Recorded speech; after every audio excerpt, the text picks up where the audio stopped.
सास बहू कहानियाँ। 22 मार्च से 1 वीक के लिए इंडिया में कोई भी इंटरनेशनल फ्लाइट नहीं लैंड करेगी। क्या? तुझे कैसे पता? हेलो ऐप से। देख, ये है हेलो ऐप। जैसे ही आप हेलो ऐप डाउनलोड करते हो, उस पर सर्च बार में हेलो ट्रेंड्स मिलेंगे, जिसमें सभी ट्रेंडिंग न्यूज, वीडियोस, आर्टिकल्स मिलेंगे। उससे आप डे टू डे इन्फॉर्मेशन से अपडेट रह सकते हो। ये तो बहुत अच्छा ऐप है। मैं अभी डाउनलोड करके खुद को अपडेट करती हूँ।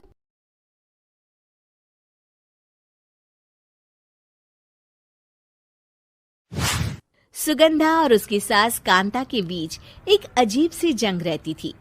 ये जंग थी किचन में कौन ज्यादा अच्छा काम करेगा और घर के सदस्यों के दिल जीतेगा। और उनकी इस जंग में हमेशा कुर्बान होते थे उनके दोनों पति। कैसे? आइए देखते हैं इस किचन पॉलिटिक्स की कहानी में। एक दिन किचन में, माँ जी, आज मैं बना रही हूँ मेथी की सब्जी। इस खाने से घर वालों के पेट की सारी समस्या खत्म हो जाएगी। और मैं बना रही हूँ तड़के वाली छाछ, जिसे पीते ही गैस की समस्या कभी नहीं होगी। दोनों अपने अपने खाने को लेकर टेबल पर पहुंच जाती हैं। तभी सुगंधा के ससुर उसकी बनाई सब्जी की तारीफ कर देते हैं। अरे वाह, मेथी की सब्जी भी बनी है, बड़ी ही स्वादिष्ट है। वाह बहू वाह। अरे बहू, लेकिन इसमें इतनी सारी मेथी बर्बाद करने की क्या जरूरत थी? देखिए माँ जी, ये तो वो मेथी है जो आप रात में भिगोकर सुबह उसका पानी पीती हैं, और जो मेथी फेंक देती हैं, उसी से मैंने ये सब्जी बनाई है। अरे वाह बहू, तुमने तो बड़ा ही समझदारी का काम किया। बस अब क्या था। कांता जी का तो मानो ये सुनकर खून ही सूख गया। वो फैसला कर लेती है कि किसी भी तरह वो अपने खाने की तारीफ लेकर ही रहेगी और सुगंधा को किचन में उसकी कमियां गिनाएगी। कांता फ्रिज खोलकर देख रही होती है और फिर सुगंधा से कहती है, अरे बहू, ये क्या, पूरा फ्रिज गंदा पड़ा है। तभी वहां सुगंधा का पति आ जाता है। वो सुगंधा को डांट कर कहता है, सुगंधा, तुम्हें कितनी बार कह रखा है कि वायरस फैल रहा है, साफ सफाई का पूरा ख्याल रखना है, लेकिन तुम किचन में इतनी गंदगी रखोगी तो कैसे चलेगा। सुगंधा सास की तरफ देखती है, जहां वो मुस्कुरा रही होती है। सुगंधा समझ जाती है कि सास ने उससे बदला लेने के लिए ये सब किया है। दोनों रात के खाने की तैयारी में लग जाती हैं। दोनों ना एक दूसरे की तरफ देखती हैं और ना ही एक दूसरे से बातें करती हैं।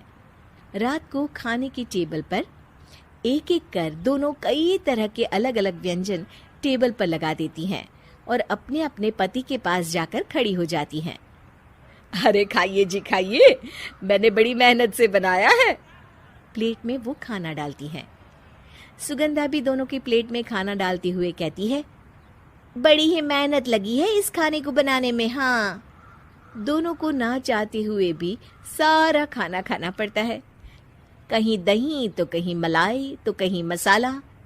और इन सब के बाद दोनों बड़ी ही मुश्किल से अपने कमरे में सोने जाते हैं।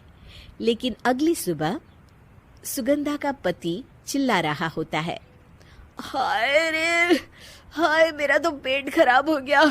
हाय माँ, बहुत दर्द हो रहा है। तो वहीं कांता के कमरे से भी कुछ ऐसी ही आवाज आने लगती है। हे भगवान, इस सास बहू की लड़ाई हमारी जान लेकर रहेगी। जाओ कोई डॉक्टर को बुला कर लाओ। डॉक्टर आते हैं। दोनों को देखकर कांता और सुगंधा से कहते हैं, देखिए, आप दोनों इन्हें खाने में हल्का ही दीजिएगा। हो सके तो रात का खाना जल्दी खाया करे और वॉक किया करे। इतना कहकर डॉक्टर वहां से चले जाते हैं। जिसके बाद एक बार फिर से दोनों बहुएं किचन में जाती हैं और खाना बनाने में लग जाती हैं।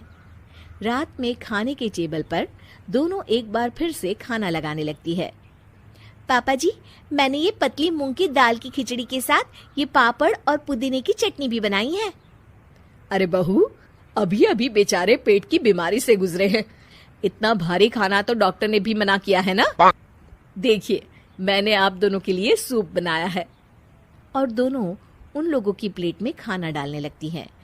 तभी दोनों एक साथ बोल पड़ते हैं, बस करो, हमें माफ करो। हमें नहीं खाना इस घर में, ना खिचड़ी और ना ही सूप। हम इंसान हैं, एक वक्त में एक ही खाना खा सकते हैं। बस करो, हमें माफ करो, हमें नहीं खाना इस घर में, ना खिचड़ी और ना ही सूप। हम इंसान हैं, एक वक्त में एक ही खाना खा सकते हैं। इतना कहकर वो दोनों वहां से चले जाते हैं। कहानी का अंत। आप लोग उम्मीद कर रहे होंगे कि अंत में सब ठीक हो जाएगा। नहीं जनाब, अगर सास बहू के बीच सब ठीक हो जाए तो आप ये सीरीज देखे ही क्यों? तो मजा लीजिए इस चैनल में सास बहू से जुड़ी कहानियों का, क्योंकि ये ऐसा रिश्ता है जिसकी मिठास उसकी खटास में हमेशा ज्यादा ही रहती है।